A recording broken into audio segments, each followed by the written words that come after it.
ஒரு நாள் ஒரு டீச்சர் கிளாஸ் ரூம்ல பாடம் எடுத்துட்டு இருக்காங்க. அப்போ ஸ்டூடெண்ட்ஸ பார்த்து, நடுக்கடல ஒரு மாமரம் இருக்கு. அதுல இருந்து ஒரு மாம்பழத்தை எடுத்துட்டு வரணும்னா எப்படி எடுப்பீங்கன்னு கேள்வி கேக்குறாங்க. அதுக்கு ஒரு பையன், கப்பல்ல போய் எடுத்துட்டு வந்துருவேன் டீச்சர்னு பதில் சொல்றான். உடனே டீச்சர், கப்பல் போக முடியாத அளவுக்கு பாறை மரத்த சுத்தி இருக்குதுப்பான்னு சொல்றாங்க.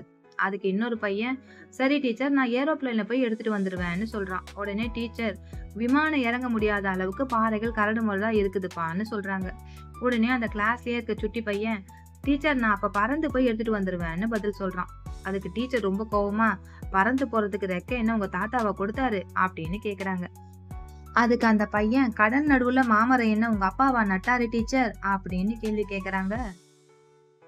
இந்த கதை மூலம் நம்ம தெரிஞ்சுக்கிறது என்னன்னா, குழந்தைகளிடம் கேள்வி கேட்பது முக்கியம்தான். ஆனா அவர்கள் சொல்லும் பதில்களை கேட்டு ரசிப்பது அதைவிட முக்கியம். ஏனெனில் குழந்தைகளின் உலகம் கற்பனையும் குறும்பும் சிந்தனையும் நிறைந்தது. அவர்களை அடக்கி பேசாமல் அன்பாக வழிநடத்தினால்தான் அவர்களின் திறமை அழகாக மலரும். ஆகவே குழந்தைகளிடம் பேசும்போது கோபத்தை விட பொறுமையையும், கட்டளையை விட அன்பையும் கொடுங்கள். அவர்கள் நாளைய உலகத்தை உருவாக்கப் போகும் சிறகுகள்.